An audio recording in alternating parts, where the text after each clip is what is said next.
नमस्कार दोस्तों, स्वागत है आपका आज के इस वीडियो के अंदर, जिसके अंदर हम लोग डिस्कशन करेंगे बजट ऑफ इंडिया के ऊपर। हम लोगों की सीरीज के अंदर हम लोग पॉलिटिकल साइंस डिस्कस कर रहे हैं वेरियस गवर्नमेंट एग्जामिनेशंस के लिए भारत में। और उस सीरीज के अंदर आज का हमारा टॉपिक है the budget of India. Budget एक बहुत इंपॉर्टेंट डॉक्यूमेंट होता है और इकोनॉमिक रैशनलाइजेशन के लिए, इकोनॉमिक तरीके यानी आर्थिक तरीके से हिंदुस्तान को, इंडिया को, या फॉर दैट मैटर किसी भी दुनिया के देश को एडमिनिस्टर करने के लिए हमारे को बहुत ज्यादा जरूरी होता है। तो ज्यादातर कंट्रीज के अंदर हम लोगों के पास एक बजट का कॉन्सेप्ट होता है, जैसे भारत में है। और भारत का बजट इसलिए भी बहुत इंपॉर्टेंट है कि भारत का जो बजट है केवल इकोनॉमिक एडमिनिस्ट्रेशन के अंदर नहीं आता, एक पॉलिटिकल डॉक्यूमेंट भी है और इसीलिए ये भारत के संविधान में भी दर्ज है। तो आज का वीडियो बहुत ध्यान से देखिएगा। अगर आप आज का वीडियो ध्यान से देखेंगे तो आपको बजट के बहुत सारे एस्पेक्ट्स जो हैं वो समझ में आएंगे। तो चलिए टाइम ना लगाते हुए, ज्यादा वेस्ट ना करते हुए, हम लोग आज का वीडियो स्टार्ट करते हैं। द बजट इन इंडिया या the budget process in India. तो हमारा टॉपिक है the budget process in India. सबसे पहली बात इंट्रोडक्शन। इंट्रोडक्शन की अगर हम बात करें तो हमारे कॉन्स्टिट्यूशन के अंदर बजट नाम से कोई वर्ड नहीं है। हमारे कॉन्स्टिट्यूशन के अंदर इसे कहा जाता है annual financial statement, annual financial statement of the government of India, और इसी को हम लोग बजट मानते हैं। ये जो है ये आर्टिकल 112 ऑफ इंडियन कॉन्स्टिट्यूशन के अंदर दर्ज है। आर्टिकल 112 112 ऑफ इंडियन कॉन्स्टिट्यूशन के अंदर दिया हुआ है। ये आउटलाइन करता है क्या कि एक साल के अंदर, एक फाइनेंशियल ईयर के अंदर आपके क्या क्या रेवेन्यूज जनरेट होंगे और क्या क्या एक्सपेंडिचर होगा भारत के अंदर। ये फाइनेंशियल ईयर जिसको हम बोलते हैं वो भारत के अंदर 1 अप्रैल से 31 मार्च को माना जाता है। और इस बजट को बनाने के अंदर सबसे इंपॉर्टेंट रोल जो प्ले करती है वो होती है हमारी फाइनेंस मिनिस्ट्री। फाइनेंस मिनिस्ट्री जो है हमारे देश का बजट जो है वो बनाती है। अगर हम स्टेजेस ऑफ बजट प्रोसेस की बात करें कि किन किन स्टेजेस में हमारे देश का बजट बनाया जाता है, तो सबसे पहली स्टेज आती है the preparation of budget. Budget को प्रिपेयर करना, उसको प्रेजेंट करना, पास करवाना, इंप्लीमेंट करना, ये बाद का मैटर है। सबसे पहले बजट बनाया कैसे जाएगा। ऐसा माना जाता है कि सितंबर अक्टूबर फरवरी के अंदर बजट आता है, तो एक साल पहले का जो सितंबर अक्टूबर होता है तभी से ये प्रोसेस जो है वो शुरू हो जाता है। तो मिनिस्ट्री ऑफ फाइनेंस जो एक नोडल अथॉरिटी है बजट बनाने के लिए, वो डेटा कलेक्ट करती है बहुत सारी मिनिस्ट्रीज, डिपार्टमेंट, स्टेट्स और नीति आयोग के द्वारा।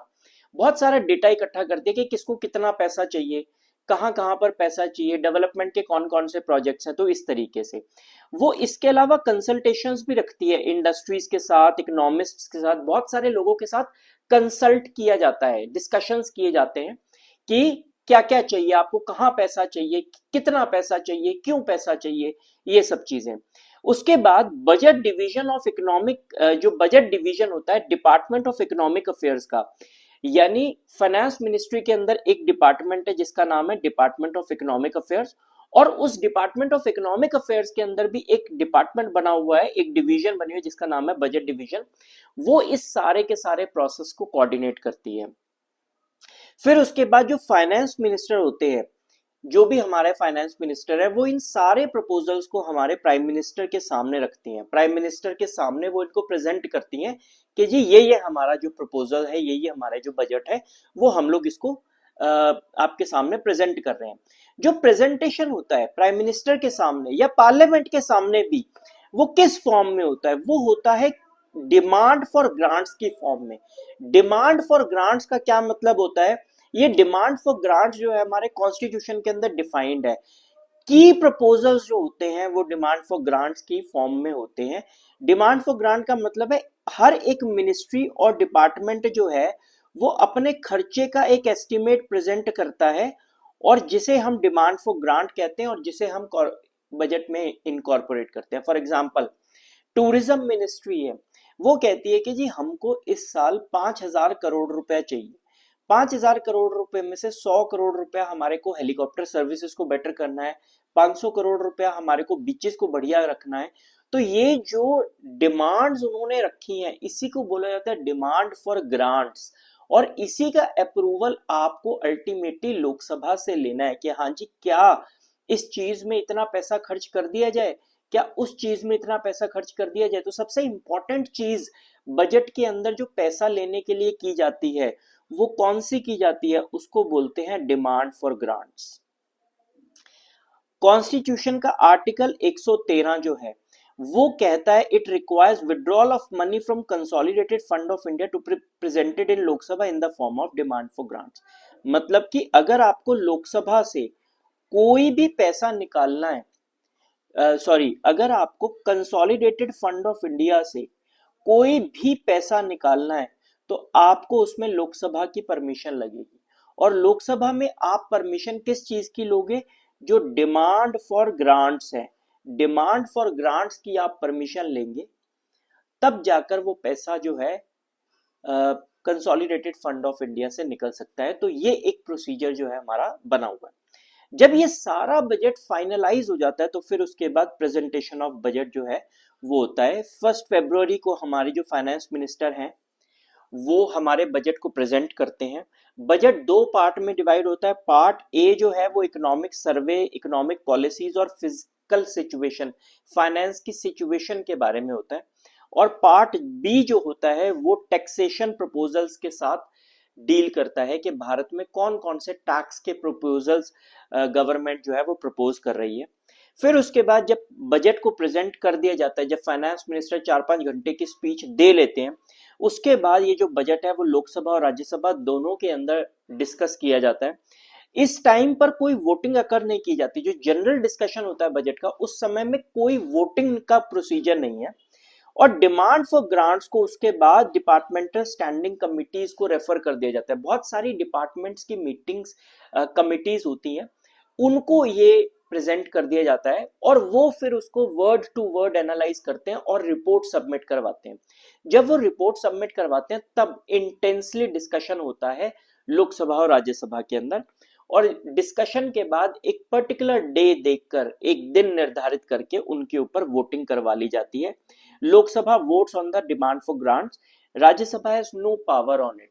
राज्यसभा की कोई पावर नहीं है कि वो वोट फॉर ग्रांट्स के ऊपर किसी प्रकार की कोई वोटिंग कर सके।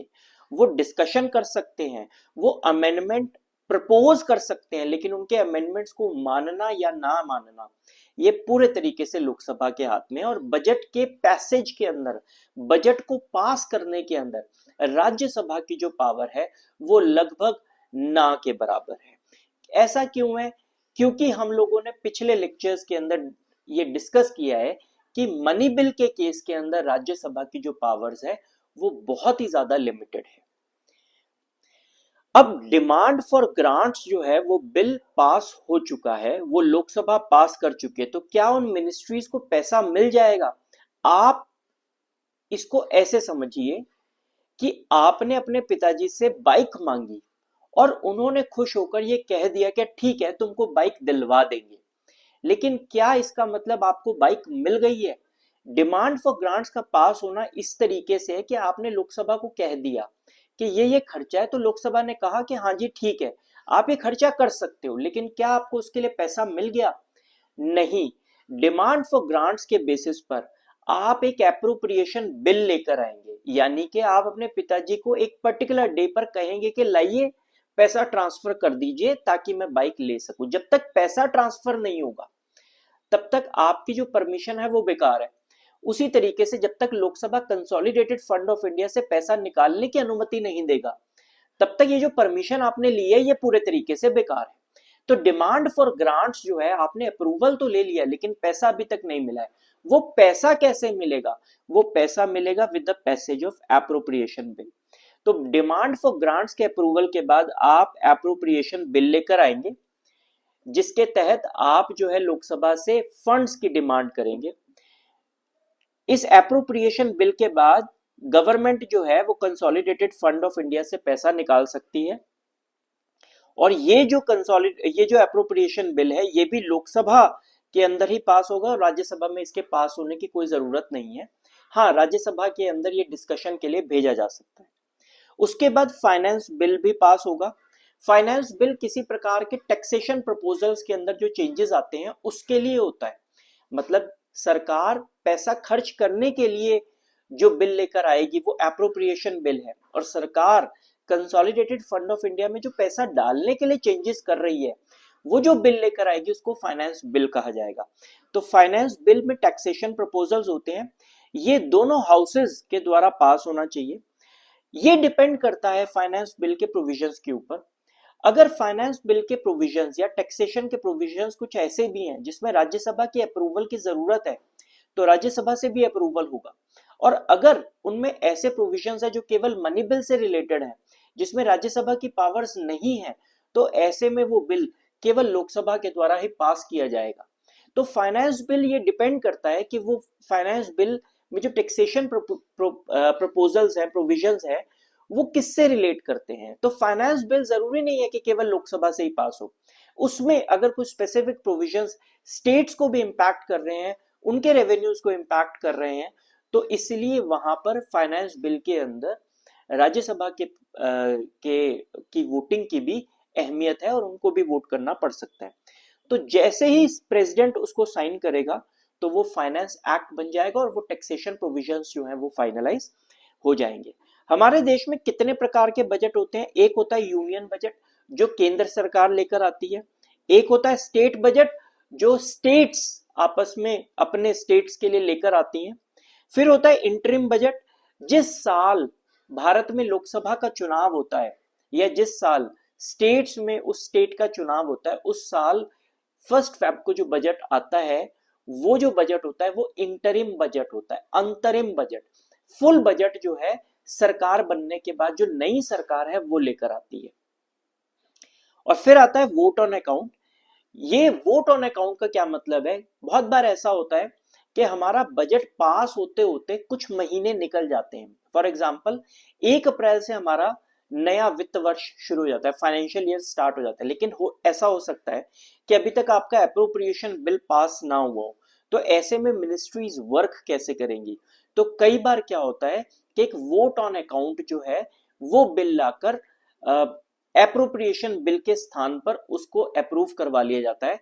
वोट ऑन अकाउंट के अंदर क्या होता है कि मान लीजिए आपका पूरे साल का बजट 12 लाख करोड़ का था, तो ऐसे में 2 महीने का जो बजट बनता है वो बनता है करीब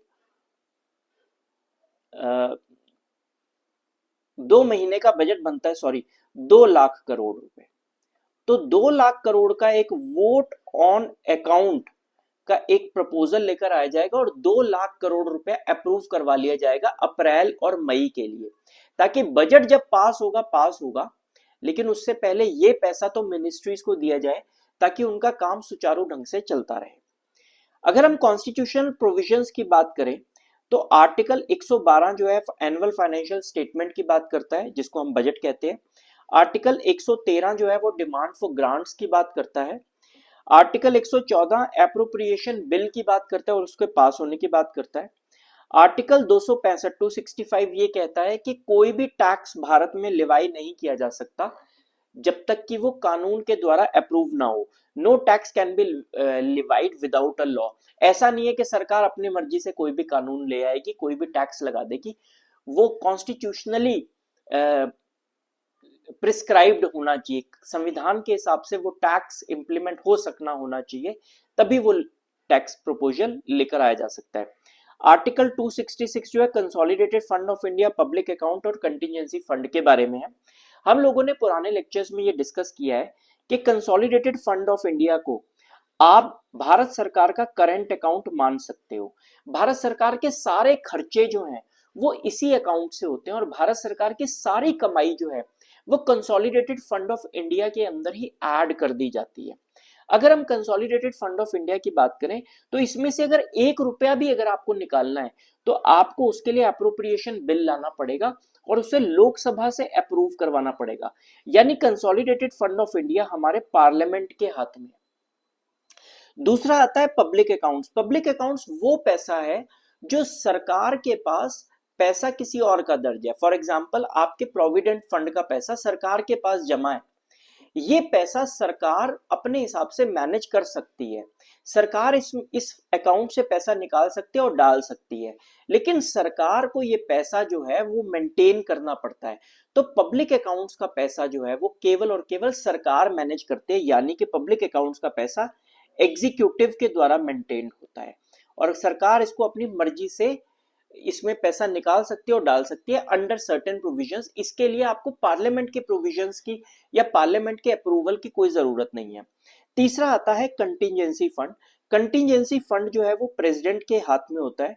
अगर देश में कोई विपदा आ जाती है, कोई प्रॉब्लम आ जाती है, कुछ इश्यू आ जाता है जहां पर इमरजेंसी में पैसे की जरूरत है और पार्लियामेंट सेशन में नहीं है कि लोकसभा से की अप्रूवल से appropriation account consolidated fund of India से पैसा निकाला जाए, तो ऐसे में अगर कोई विपदा आ जाती है तो कंटिजेंसी फंड ऑफ इंडिया से प्रेसिडेंट साहब जो है वो पैसा उस प्राकृतिक आपदा, उस आपदा के लिए खर्च कर सकते हैं और फिर उसके बाद जब पार्लियामेंट सेशन में आएगी तो कंसोलिडेटेड फंड ऑफ इंडिया से उतना पैसा निकालकर कंटिजेंसी फंड के अंदर डाल दिया जाएगा। तो कंटिजेंसी फंड किसके अंडर है? प्रेसिडेंट के अंडर। तो हम लोग ये समझ सकते हैं कि भारत सरकार के पास 3 खाते हैं। Consolidated fund of India Lok Sabha के पास है, अप्रूवल लोकसभा की चाहिए, यानी पार्लियामेंट की अप्रूवल से ही वो उसमें से पैसा निकल सकता है। पब्लिक अकाउंट्स का पैसा एग्जीक्यूटिव की मदद से, यानी प्राइम मिनिस्टर और उनकी टीम जो है वो निकाल सकती है। और कंटिजेंसी फंड का पैसा जो है वो प्रेसिडेंट साहब जो है वो निकाल सकते हैं। इसके अलावा हमारे देश में आर्टिकल 280 है फाइनेंस कमीशन। फाइनेंस कमीशन जो है वो हमारे देश में आर्टिकल 280 के तहत आता है। हम लोग इसके बारे में डिस्कशन आने वाले लेक्चर्स में करेंगे कि फाइनेंस कमीशन क्या काम करते हैं, रेवेन्यू डिस्ट्रीब्यूशन का काम वो कैसे करते हैं। अगर हम कुछ बजट के बारे में हिस्टोरिकल फैक्ट्स की बात करें तो सबसे पहला बजट हमारे देश में 26 नवंबर 1947 को प्रेजेंट किया गया था और उस समय ये बजट आर के शनमुगम चेट्टी ने प्रेजेंट किया था। सबसे ज्यादा बजट प्रेजेंट करने का जो रिकॉर्ड है वो हमारे देश में मोरारजी देसाई के नाम पर दर्ज है। उन्होंने आज तक 10 बजट जो है वो प्रेजेंट करे हैं। सबसे पहला बजट किसी विमेन के द्वारा जो है वो इंदिरा गांधी के द्वारा प्रेजेंट किया गया था 1970-71 के अंदर, लेकिन उस टाइम वो प्राइम मिनिस्टर भी थी भारत की और as a prime minister cum finance minister उन्होंने ये काम किया था। लेकिन अभी जो निर्मला सीतारमन है वो first full time women finance minister है जिन्होंने भारत का 2018 के 2019 के अंदर पहली बार बजट प्रेजेंट किया था। अगर हम कुछ इंपॉर्टेंट बजटरी रिफॉर्म्स की बात करें जो पिछले कुछ समय से हमारे देश में हुए हैं, तो सबसे पहला आता है merger of railway budget with union budget. 2017 से पहले रेलवे बजट और यूनियन बजट अलग अलग हुआ करता था, लेकिन 2017 के बाद से ये दोनों बजट्स को इकट्ठा कर दिया गया है। ऐसा इसलिए किया गया ताकि रेलवे के फाइनेंसेस की जो एफिशिएंसी है उसको इंक्रीज किया जा सके और उसे नेशनल इकोनॉमिक प्लानिंग के अंदर ही उसको इंक्लूड किया जा सके।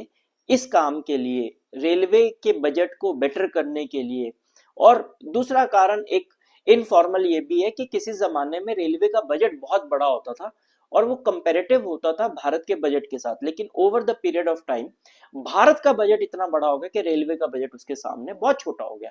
तो कोई तुक नहीं रह गई रेलवे के बजट को अलग रखने की, तो इसलिए दोनों को मिला दिया गया।